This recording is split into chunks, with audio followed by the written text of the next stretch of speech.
Assalamualaikum warahmatullahi wabarakatuh. Kembali lagi di channel Kumpar Kamper, tempatnya kengerian dan misteri. Sekarang, Om Kumpar akan menceritakan tentang Malam Goro-Goro Kliwon, tumbal darah di kuburan wetan. Tapi sebelum kita diselimuti ketegangan, seperti biasa, jangan lupa untuk tekan tombol like jika Anda suka konten ini, subscribe ke channel ini, dan aktifkan lonceng notifikasi agar tidak ketinggalan cerita seram terbaru. Tulis di kolom komentar, kisah horor atau kejadian mistis paling menyeramkan yang pernah kamu alami sendiri. Siapa tahu, cerita kamu itu bisa menginspirasi Om Kumpar untuk mengangkatnya menjadi video horor Kumpar Kamper selanjutnya. Om Kumpar tunggu cerita-cerita kalian. Ya. Baik. Sudah siap? Ambil napas dalam-dalam, siapkan nyali, matikan lampu, dan mari kita dengarkan cerita Om Kumpar.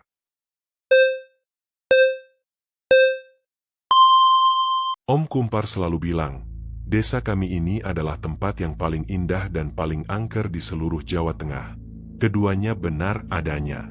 Indah karena sawahnya membentang bak permadani hijau tanpa batas. Angker karena di ujung jalan menuju sekolah, berdiri tegak kuburan wetan. Kami, anak-anak desa, tahu betul kapan harus menghindari tempat itu. Bukan di siang bolong, tentu saja, melainkan saat matahari mulai menyeret sinarnya ke barat, ketika adzan maghrib mulai berkumandang. Itu adalah waktu ketika batas antara dunia kami dan dunia mereka menipis. Dan puncaknya, tentu saja malam Jumat Kliwon, malam yang bahkan orang dewasa pun memilih untuk mengunci pintu rapat-rapat. Gogon, seorang anak laki-laki dengan rambut ikal dan sorot mata penuh ingin tahu, mengingat masa-masa itu dengan jelas. Setiap hari, ia dan sahabat karibnya, Joko, harus melewati jalan itu. Jaraknya hanya sekitar 100 meter, tetapi bagi Gogon yang saat itu masih kelas 4 sekolah dasar, jarak itu terasa sejauh ribuan kilometer. Joko selalu menjadi penenangnya. Saat langkah Gogon mulai melambat, menahan napas setiap kali melintasi pohon randu besar yang akarnya menjulur menyerupai tangan raksasa, Joko akan menyenggol lengannya. Ayo, Gon, sebentar lagi sampai warung Mbok Nah, kita bisa beli es lilin, kata Joko. Suaranya berusaha terdengar santai, meski Gogon tahu Joko juga merasakan hawa dingin yang menusuk. Ketakutan terbesar Gogon bukan pada batu nisan atau gundukan tanah. Ketakutan sesungguhnya adalah pada bayangan-bayangan yang selalu tampak bergerak di balik rimbunnya pohon Kamboja, dan bisikan angin yang terdengar seperti gumaman tak jelas. Ia sering membayangkan sesosok perempuan berambut panjang, berkebaya putih lusuh, sedang menunggu di balik gerbang besi karatan itu. Jumat Kliwon adalah bencana mental. Sehari sebelum malam itu tiba, energi di udara sudah berbeda. Bau tanah basah bercampur dengan aroma dupa dan kembang 7 rupa yang sengaja diletakkan di persimpangan jalan oleh beberapa warga yang masih memegang teguh tradisi. Aroma itu, bagi Gogon, adalah penanda bahaya. Ia akan memaksakan diri berangkat sekolah lebih pagi dan pulang secepat kilat, bahkan rela tidak membeli jajanan kesukaan demi menghindari bayangan senja di kuburan wetan. Suatu kali, Gogon pernah bertanya pada ibunya, "Kenapa kita tidak pindah saja, Bu? Kuburan itu menakutkan." Ibunya hanya tersenyum tipis, mengelus kepala Gogon. "Semua tempat punya penjaganya, Nak. Kuburan itu hanya rumah bagi yang sudah tenang. Yang harus kita takutkan adalah kejahatan yang masih hidup di hati manusia." Namun, Gogon kecil belum bisa memahami filosofi itu. Baginya, kuburan wetan tetaplah portal menuju kengerian, dan malam Jumat Kliwon adalah undangan terbuka untuk para penghuninya berkunjung. Ia tidak pernah menyangka bahwa ketakutan masa kecilnya akan tumbuh menjadi kenyataan pahit yang harus ia hadapi bersama Joko di masa depan. Sebuah kenyataan yang jauh lebih gelap daripada sekadar bayangan di balik pohon randu. Setelah melewati bangku sekolah dasar dan ancaman senja di kuburan wetan, Gogon dan Joko tumbuh remaja, tetapi beban hidup di desa tidak ikut mengecil. Justru, beban itu kini mendarat tepat di bahu orang tua mereka, terutama di pundak Pak Kartono, ayah Joko. Pak Kartono dikenal sebagai sosok yang sangat bertanggung jawab. Wajahnya adalah cerminan musim. Jika panen sukses, garis senyumnya akan terlihat samar. Namun, akhir-akhir ini, wajah itu lebih mirip lahan kering yang pecah-pecah karena kemarau panjang. Gogon, Sebagai sahabat karib Joko, melihat perubahan ini dari jarak yang sangat dekat. Keluarga Joko sedang terhimpit. Musim tanam terakhir gagal total diserang hama wareng. Sementara itu, biaya sekolah dan kebutuhan sehari-hari terus mendesak. Utang pinjaman dari juragan di kota mulai menumpuk. Bunganya mencekik pelan-pelan. Gogon sering melihat Pak Kartono duduk termenung di balai-balai bambu rumahnya. Tangannya mengusap wajah lelah seolah mencoba menghilangkan debu keputusasaan. Bapak terlihat semakin kurus. "Gon," bisik Joko suatu sore, ketika mereka berdua sedang duduk di pematang sawah yang kini hanya menyisakan jerami kering. Suara Joko terdengar lebih dewasa dan getir dari usianya. "Ya, Jo. Beliau terlalu memikirkan kita," jawab Gogon sambil menepuk bahu sahabatnya. Gogon tahu, Joko merasa bersalah dan terbebani, seolah ia adalah penyebab utama kesulitan ayahnya. Suasana rumah Joko yang biasanya ramai dengan canda ibunya, kini terasa dingin dan sunyi. Makan malam seringkali hanya ditemani keheningan, dan obrolan selalu berputar pada bagaimana cara melunasi utang. Namun, yang paling membuat Gogon khawatir adalah kebiasaan baru Pak Kartono. Sejak utang itu semakin mendesak, Pak Kartono mulai menghilang di malam hari. Awalnya hanya sekali-kali, tetapi lama-lama hampir setiap malam ia keluar setelah jam 9. Ia akan kembali menjelang subuh, dengan pakaian yang berantakan dan tatapan mata kosong seperti orang kurang tidur. Hal yang aneh, setiap kali Pak Kartono kembali dari perjalanan malam misterius itu, sering tercium aroma yang sangat kuat dan tidak biasa. Bukan hanya bau tanah atau keringat, melainkan campuran yang khas, aroma dupa yang pekat bercampur dengan bau harum kembang 7 rupa yang layu. Bau itu biasanya tercium samar di kamar mandi atau menempel di sarungnya. Gogon pernah mencoba bertanya pada Joko, "Ayahmu kemana setiap malam, Jo?" Joko hanya mengangkat bahu. "Entahlah, Gon. Kadang beliau bilang pergi memancing, tapi ia tidak pernah membawa ikan. Kadang katanya membantu ronda, tapi aku tidak melihatnya di pos jaga." Gogon ingat cerita-cerita dari kakeknya tentang orang-orang yang putus asa mencari kekayaan atau jalan pintas untuk melunasi utang. Jalan pintas itu seringkali melibatkan ritual, sesajen, dan janji-janji pada entitas tak kasat mata. Dupa dan kembang 7 rupa adalah bagian tak terpisahkan dari ritual tersebut.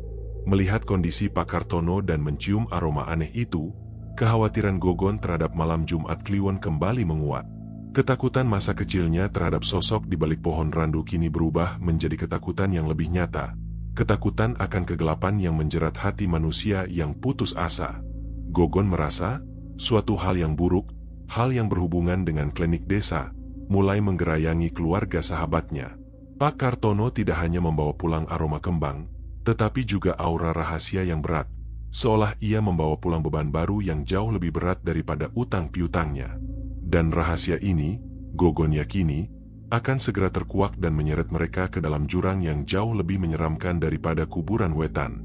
Ketegangan di udara desa sudah terasa tebal, seperti kabut tebal yang enggan beranjak saat pagi. Gogon terus memantau Pak Kartono, namun ia tak menemukan jawaban pasti.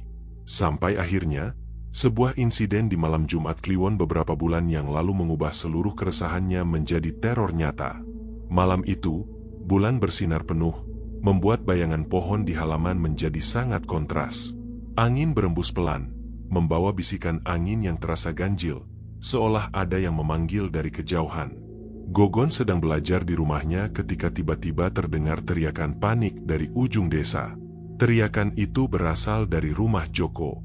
Gogon segera berlari ke sana, jantungnya berdebar kencang. Ia mendapati beberapa tetangga sudah berkumpul. Ibu Joko menangis histeris di pelukan Bu RT. Di tengah kerumunan itu, yang menjadi pusat perhatian adalah Joko. Joko ditemukan warga dalam keadaan yang sangat aneh. Ia ditemukan di dekat gerbang besi kuburan wetan, tempat yang paling ia hindari. Tubuhnya tampak lemas, matanya terbuka lebar tetapi kosong, tanpa fokus. Ia berjalan pulang seperti mayat hidup, langkahnya gontai dan tidak sadar. Yang paling membuat Gogon terkesiap adalah apa yang ada di tangan Joko. Bukan senter atau tas, melainkan sebilah bambu kuning yang panjangnya hampir setinggi tubuh Joko. Bambu itu bukan bambu biasa. Ujungnya sudah diruncingkan dengan kasar, menyerupai tombak primitif, dan permukaannya memiliki ukiran aneh, pola melingkar yang tampak seperti mata yang terus mengawasi. Warga segera membawa Joko pulang. Saat Gogon berusaha menggenggam lengan Joko, ia merasakan hawa dingin yang luar biasa, seolah suhu tubuh Joko turun drastis. Setelah sadar kembali beberapa jam kemudian, Joko tidak ingat apapun. Aku hanya ingat tidur. Lalu aku sudah ada di rumah, kata Joko dengan suara serak, kebingungan tergambar jelas di wajahnya. Gogon menatap bambu kuning itu. Bambu itu diletakkan di sudut rumah Joko oleh Pak Kartono, yang wajahnya tampak lebih pucat dari biasanya. Pak Kartono melarang siapapun menyentuhnya. Ini bambu gila, Gon.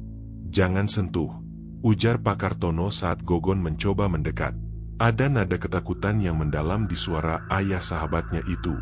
Gogon tidak bisa berhenti memikirkan insiden itu. Mengapa Joko, yang sangat takut pada kuburan, bisa berjalan ke sana di tengah malam Jumat Kliwon? Dan mengapa ia membawa bambu aneh yang sudah diruncingkan? Di hari-hari berikutnya, Gogon memperhatikan keanehan pada Joko. Joko menjadi sering melamun, mudah terkejut, dan kadang-kadang Gogon menangkap sorot mata Joko yang terlihat asing, seperti ada jiwa lain yang mengintip dari matanya. Gogon merasa ada yang tidak beres. Kejadian ini terlalu kebetulan untuk dianggap sebagai tidur sambil berjalan biasa. Itu terjadi pada malam Jumat Kliwon, dan itu melibatkan sebilah bambu yang tampak sakral dan menakutkan, serta Pak Kartono yang tiba-tiba menjadi sangat protektif terhadap benda itu. Ia mulai menghubungkan titik-titik, kesulitan ekonomi Pak Kartono, menghilangnya Pak Kartono di malam hari dengan bau kembang 7 rupa, dan kini, Joko nyaris menjadi korban misterius di gerbang kuburan sambil memegang bambu ritual. Gogon yakin, ini bukan sekadar insiden. Ini adalah isyarat. Sebuah kekuatan gelap sedang bermain-main dengan takdir sahabatnya, dan bambu kuning itu adalah kuncinya. Ia tahu, jika ia tidak segera mencari tahu asal-usul bambu gila itu dan apa yang dicari oleh energi di balik malam Jumat Kliwon, nyawa Joko mungkin berada dalam bahaya nyata. Puncak konflik sudah di depan mata, dan ia harus berani melangkah masuk ke dalam kegelapan itu. Gogon tahu ia tidak bisa lagi diam. Ketakutan masa kecilnya kini terasa seolah berwujud, berdiri di samping Joko dalam bentuk sebilah bambu kuning runcing. Bambu itu bukan hanya benda mati. Setiap kali ia melihatnya, ia merasakan energi dingin yang memancar, menariknya untuk segera mencari tahu. Di desa, jika ada masalah yang melampaui logika, tempat yang dituju hanya satu, rumah Mbah Parno. Mbah Parno adalah sesepuh desa, penjaga tradisi dan kearifan lokal. Ia adalah satu-satunya orang yang mungkin memahami keanehan yang meliputi kuburan wetan dan ritual kuno. Gogon menunggu hingga waktu sandekala, waktu senja, peralihan dari terang ke gelap, tiba. Ia membawa bambu kuning itu secara sembunyi-sembunyi, membungkusnya dengan kain hitam. Berjalan di pinggir kali menuju gubuk Mbah Parno, Gogon merasa seolah setiap langkahnya diawasi. Saat Gogon tiba, Mbah Parno sedang mengunyah sirih. Matanya yang tua namun tajam menatap Gogon yang terlihat panik. Tanpa banyak bicara, Gogon meletakkan bambu itu di hadapan Mbah Parno. Begitu melihat ukiran di bambu itu, wajah Mbah Parno yang biasanya tenang langsung berubah tegang. Ia menyentuh ukiran melingkar itu dengan jari keriputnya. Astaga, Gogon, ini bukan sembarang bambu, bisik Mbah Parno, suaranya dalam dan penuh peringatan. Ini adalah pring sedapur. Gogon mengerutkan dahi. Pring sedapur? Apa itu, Mbah? Mbah Parno menjelaskan bahwa pring sedapur adalah jenis bambu yang dipercaya memiliki kekuatan supranatural. Dulu, pada masa lampau, bambu ini sering digunakan dalam ritual pesugihan atau mencari kekayaan secara instan. Tetapi, ritual itu meminta balasan yang sangat mahal. Bambu ini digunakan untuk menandai tumbal. Yang diukir di sini adalah simbol darah, Gogon, simbol perjanjian, jelas Mbah Parno. Matanya menatap tajam ke arah Gogon.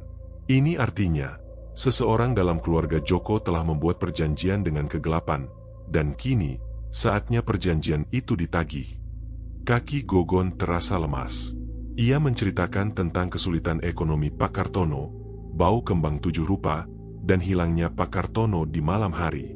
Mbah Parno mengangguk pelan, seolah semua sudah ia duga. Pak Kartono pasti putus asa.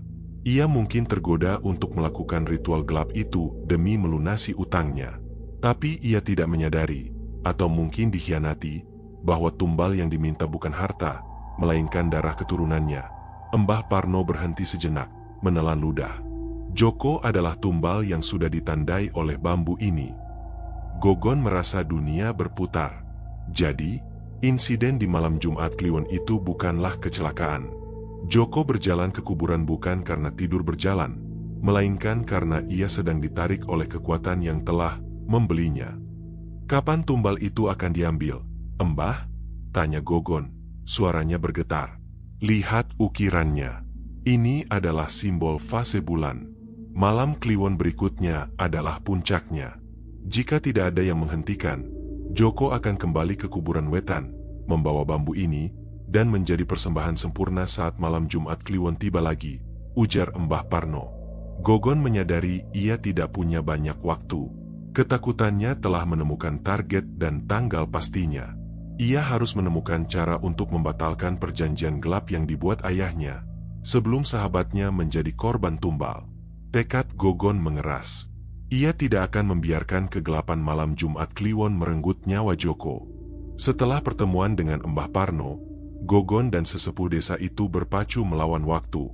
Malam Jumat Kliwon yang menjadi batas waktu penarikan tumbal hanya tinggal hitungan hari, dan setiap detik terasa berat, diiringi rasa dingin yang terus menyelimuti desa. Kengerian itu bukan hanya terasa secara fisik, tetapi juga metafisik. Beberapa malam setelah Gogon kembali dari gubuk Mbah Parno, suasana desa menjadi semakin mencekam. Gogon mulai sering mendengar sesuatu yang hanya didengarnya dari cerita-cerita horor, alunan gending lingsir wengi. Musik gamelan itu terdengar sangat sayup-sayup, namun menusuk tulang. Ia tidak terdengar di jalan raya atau di warung, melainkan muncul di tengah keheningan malam, seolah berbisik dari kejauhan hutan. Gending itu memiliki melodi yang sangat indah sekaligus memilukan, seperti nyanyian perpisahan. Mbah Parno pernah berkata, siapapun yang mendengar lingsir wengi tanpa sumber jelas, harus waspada. Itu pertanda ada energi gaib yang sedang mendekat, biasanya membawa petaka. Anehnya, hanya Gogon, Mbah Parno, dan beberapa tetua yang tampak gelisah yang bisa mendengar gending itu. Joko dan ibunya mengaku tidak mendengar apa-apa, membuat Gogon semakin panik. Hal itu membuktikan, Joko berada dalam incaran, dan gending itu adalah seruan untuknya. Gogon berusaha keras meyakinkan Joko tentang bahaya yang mengintai. Ia menjelaskan tentang pring sedapur dan ritual tumbal. Namun, Joko, yang jiwanya masih terguncang oleh insiden malam itu, sulit percaya. Ayah tidak mungkin melakukan itu. Gon, beliau hanya ingin kami hidup layak, tolak Joko. Matanya menunjukkan rasa sakit karena harus memilih antara percaya pada sahabatnya atau pada ayahnya.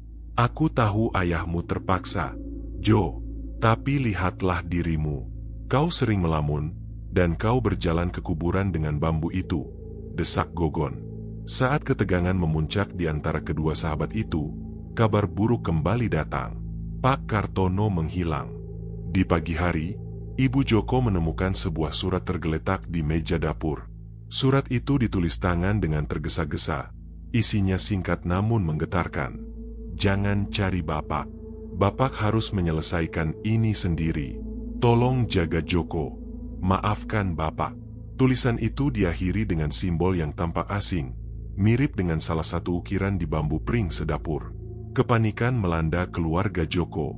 Ibu Joko menangis sejadi-jadinya, merasa ditinggalkan dan dikhianati oleh suaminya.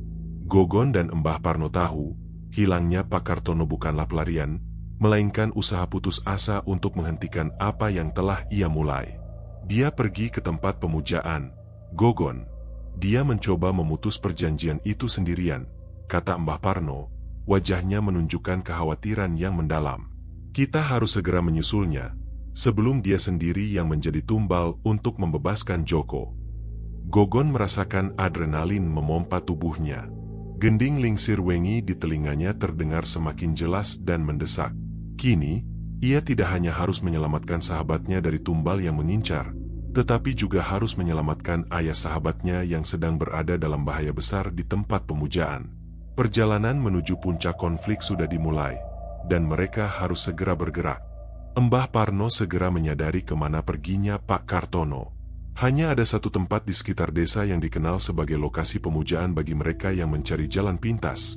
Sebuah telatah angker di tengah hutan yang letaknya tersembunyi, jauh dari jangkauan warga. Tempat itu adalah reruntuhan petilasan kuno yang konon dijaga oleh entitas yang sangat kuat. Mbah Parno dan Gogon bergerak cepat. Mereka menyusuri jalan setapak yang gelap, hanya diterangi oleh obor kecil dan tekad Gogon. Semakin dalam mereka melangkah, udara semakin dingin dan berat. Bisikan angin dan gending lingsir wengi yang samar-samar terdengar kini terasa seperti desahan di telinga mereka. Setelah berjalan hampir 2 jam, mereka tiba di sebuah area terbuka yang dikelilingi pohon beringin raksasa. Di tengahnya, terdapat sebuah altar batu yang dipenuhi sesajen baru. Dan di sana, mereka menemukan Pak Kartono. Namun, Pak Kartono tidak sedang melakukan ritual. Ia diikat erat pada salah satu pohon beringin, mulutnya disumpal, matanya menunjukkan ketakutan dan keputusasaan. Pak Kartono adalah korban, bisik Mbah Parno, wajahnya dipenuhi amarah. Di depan altar, berdiri seorang pria yang sedang membacakan mantera-mantera kuno, memegang sebuah keris kecil. Pria itu adalah Kang Dul, tetangga mereka, seorang pria yang dikenal ramah namun juga terjerat utang. Gogon terkejut. Kang Dul? Kenapa dia? Dia pengkhianat, geram Mbah Parno. Dia yang menjebak Pak Kartono.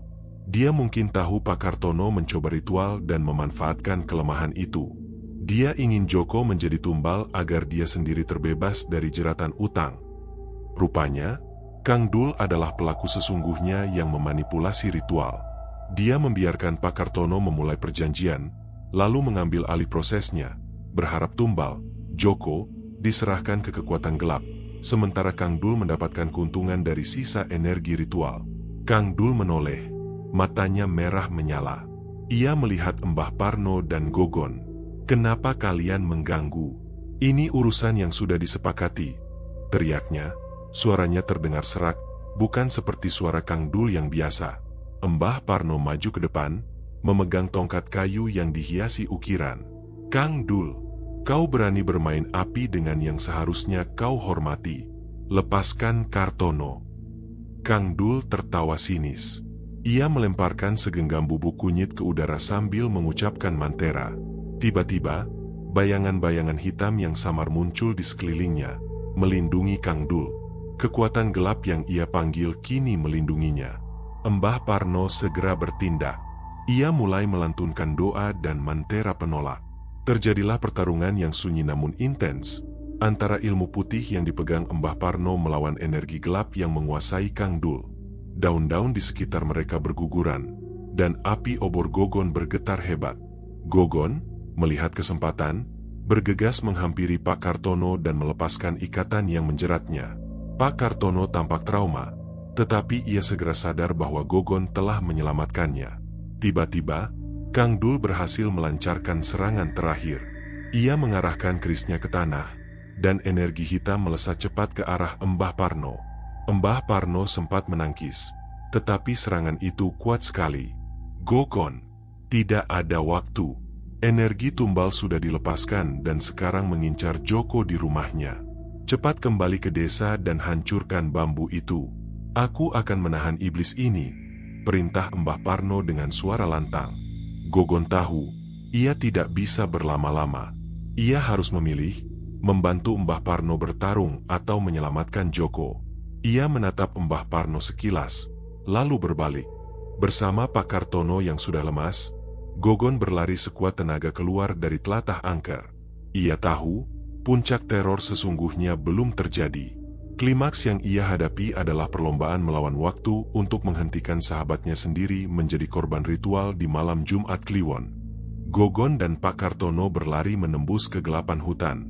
Pak Kartono, meskipun kelelahan dan ketakutan, berusaha keras mengikuti Gogon. Namun, Gogon tahu ia tidak bisa membawa Pak Kartono yang lemah bersamanya ke desa.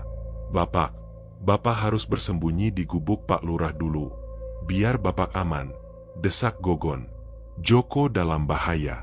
Aku harus segera kembali. Setelah memastikan Pak Kartono akan aman, Gogon melanjutkan lari sendirian. Otaknya hanya dipenuhi satu pikiran.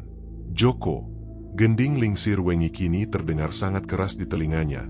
Tidak lagi samar, melainkan berdentum-dentum seperti genderang yang menyerukan kematian. Gogon tiba di desa dengan napas tersengal-sengal. Malam Jumat Kliwon sudah mencapai puncaknya. Ia melihat jam dinding di pos ronda. Pukul 11:50. Hanya tersisa kurang dari 10 menit sebelum tengah malam, batas waktu yang dikatakan Mbah Parno. Sesampainya di rumah Joko, Gogon mendapati suasana yang sepi dan mencekam.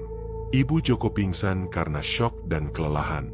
Di kamar Joko, ia melihat sahabatnya berdiri tegak, matanya sekali lagi kosong dan linglung. Di tangan Joko, tergenggam erat bambu kuning pring sedapur yang runcing. Joko bergerak, langkahnya pelan, seperti boneka yang digerakkan benang tak kasat mata, menuju pintu depan. Tujuannya jelas, kuburan wetan. Energi gelap yang dilepaskan Kang Dul di telatah angker telah menemukan target utamanya. Joko, hentikan, teriak Gogon sambil berlari menghalangi. Joko tidak merespons. Ia terus berjalan, mencoba menerobos Gogon. Matanya tidak menunjukkan pengenalan sedikit pun. Gogon memeluk Joko sekuat tenaga, mencoba menahannya. Joko, ini aku. Gogon, jangan pergi. Kau bukan tumbal. Perlawanan Joko sangat kuat, kekuatan yang muncul seolah bukan miliknya sendiri. Gogon menyadari ia tidak sedang melawan Joko, melainkan entitas yang merasukinya. Mereka berdua bergumul hingga ke halaman rumah. Kau harus menghancurkan bambu itu, Gogon. Bisik suara Mbah Parno samar-samar di kepala Gogon, seolah ia mengirimkan pesan dari jarak jauh. Gogon melihat kepergelangan tangan Joko yang memegang bambu itu. Bambu itu bergetar, dan dari ujungnya yang runcing, terlihat asap tipis mengepul. Saat itu, Gogon menyadari bahwa Joko telah berhasil keluar dari pelukannya dan kembali berjalan menuju jalan utama. Jam di pos ronda menunjukkan pukul 11:58. Gogon mengejar, mengerahkan seluruh sisa tenaganya. Ia berhasil menyusul Joko tepat di depan gerbang kuburan wetan. Joko sudah mengangkat bambu itu, siap untuk apapun yang diperintahkan kekuatan gelap itu. Gogon tidak berpikir panjang lagi. Ia melompat ke arah Joko, mendorongnya hingga terjatuh. Saat mereka jatuh bersamaan, tangan Gogon meraih bambu pring sedapur. Dengan seluruh kekuatan fisiknya dan tekad persahabatannya, Gogon membenturkan bambu itu ke pagar besi gerbang kuburan. Krak! Tepat pada denting jam 12:30 malam, bambu kuning itu patah menjadi dua. Saat bambu itu patah, sebuah jeritan panjang terdengar melengking, bukan dari Joko, melainkan dari udara, diikuti oleh hembusan angin yang sangat dingin. Tubuh Joko lemas di pelukan Gogon, tatapan kosong di matanya hilang, digantikan oleh air mata dan kebingungan. Gogon, aku di mana? Isak Joko. Gogon memeluk sahabatnya erat-erat, air matanya sendiri menetes karena lega. Mereka berhasil. Perjanjian itu telah diputus. Malam Jumat Kliwon yang menakutkan itu akhirnya kalah oleh kekuatan persahabatan dan keberanian Gogon. Setelah denting tengah malam berlalu, keheningan desa terasa seperti selimut hangat yang menenangkan setelah badai. Fajar mulai menyingsing di timur, mewarnai langit dengan jingga dan merah muda, mengusir sisa-sisa kegelapan malam Jumat Kliwon. Gogon dan Joko kembali ke rumah, didampingi beberapa tetangga yang segera datang setelah mendengar kegaduhan. Joko masih trauma, tubuhnya gemetar, tetapi jiwanya telah kembali sepenuhnya. Ia memeluk ibunya, tangisan lega mereka memecah keheningan pagi. Tidak lama kemudian, kabar datang dari telatah angker. Warga ronda menemukan Mbah Parno kembali ke desa. Wajahnya kelelahan tetapi selamat. Ia berhasil melumpuhkan Kang Dul secara metafisik. Kang Dul ditemukan dalam keadaan pingsan. Tubuhnya penuh luka bakar aneh yang tak kasat mata. Bukti pertarungan sengit antara ilmu putih dan energi gelap. Kang Dul akhirnya diserahkan ke pihak berwajib atas tuduhan penipuan dan percobaan kejahatan. Meskipun warga desa tahu kejahatannya jauh lebih dalam dari yang bisa ditangani oleh hukum manusia. Ia bukan hanya penipu, tetapi juga seorang pengkhianat yang bermain dengan tumbal. Pak Kartono kembali ke rumah dengan selamat. Wajahnya penuh penyesalan. Ia memeluk Joko erat-erat. Di hadapan istri dan putranya, serta Gogon dan Mbah Parno, Pak Kartono menceritakan segalanya. Ia mengakui, dalam keputusasaan karena utang, ia memang pernah mencoba mencari jalan pintas. Ia bertemu Kang Dul yang menjanjikan bantuan, tetapi justru Kang Dul yang memanipulasi ritual, menjebak Pak Kartono sebagai kambing hitam dan menjadikan Joko sebagai target tumbal. Maafkan Bapak. Nak, maafkan Bapak yang lemah ini. Isak Pak Kartono, suaranya bergetar. Bapak tidak akan pernah lagi tergoda jalan sesat. Lebih baik hidup miskin dan jujur, daripada kaya tapi harus mengorbankanmu. Joko, meskipun merasakan sakit hati, memaafkan ayahnya. Ia menyadari, ayahnya bertindak bukan karena niat jahat, melainkan karena cinta yang berlebihan dan rasa putus asa yang menjerat. Hari-hari berikutnya dihabiskan untuk pemulihan. Keluarga Joko memulai lembaran baru. Warga desa bergotong royong membantu mereka membenahi rumah dan memberikan dukungan moral. Utang memang belum lunas, tetapi beban di pundak Pak Kartono sudah berkurang drastis karena ia telah memilih jalan yang benar. Gogon duduk bersama Joko di teras rumah. Bambu pring sedapur yang patah itu sudah dibakar oleh Mbah Parno sebagai bagian dari ritual pembersihan desa. Terima kasih, Gon, kata Joko tulus. Kau tidak hanya menyelamatkan nyawaku, tapi juga keluargaku. Gogon tersenyum. Kehangatan persahabatan mereka terasa nyata. Kita sudah seperti saudara, Jo. Aku hanya melakukan yang seharusnya. Ia merenungkan kejadian itu. Ketakutan masa kecilnya terhadap kuburan wetan kini ia pahami lebih dalam. Kuburan itu memang menyeramkan, tetapi bahaya sesungguhnya datang dari dalam diri manusia. Keserakahan, keputusasaan, dan pengkhianatan. Malam Jumat Kliwon hanyalah panggung tempat kelemahan-kelemahan manusia itu dipertontonkan. Ketenangan telah kembali, tetapi dibayar mahal dengan trauma dan pelajaran berharga. Waktu terus berjalan. Tahun berganti, dan trauma insiden malam Jumat Kliwon yang lalu perlahan mulai memudar, berubah menjadi kisah yang diceritakan dengan nada hati-hati dan menjadi pelajaran berharga bagi seluruh warga desa. Gogon, yang kini sudah beranjak dewasa, tidak lagi tinggal di desa. Ia merantau ke kota untuk melanjutkan pendidikan, tetapi ia selalu menyempatkan diri pulang setiap beberapa bulan sekali. Pada suatu sore, saat senja mulai turun, Gogon kembali berdiri di tempat yang pernah menjadi sumber teror terbesarnya, di depan gerbang kuburan wetan. Kali ini, ia tidak ditemani Joko, tetapi ia merasa damai. Kuburan itu tidak berubah. Pohon randu besar masih menjulang, dan gerbang besinya masih berkarat. Namun, bagi Gogon, tempat itu tidak lagi terasa angker. Suasana horor yang pernah menyelimutinya dulu telah lenyap, digantikan oleh rasa hormat dan pemahaman. Ia mengingat kata-kata ibunya, dan kini ia mengerti sepenuhnya. Yang harus ditakuti bukanlah hantu tak kasat mata di balik pohon Kamboja, melainkan kegelapan yang bisa tumbuh subur di dalam hati manusia, seperti keputusasaan Pak Kartono dan keserakahan Kang Dul. Malam Jumat Kliwon hanyalah penanggalan, sedangkan bahaya sejati ada pada pilihan yang dibuat manusia. Sejak kejadian itu, Pak Kartono benar-benar berubah. Ia bekerja keras, jujur, dan ikhlas menerima keadaan. Meskipun hidup mereka masih sederhana, kedamaian telah kembali ke rumah keluarga Joko.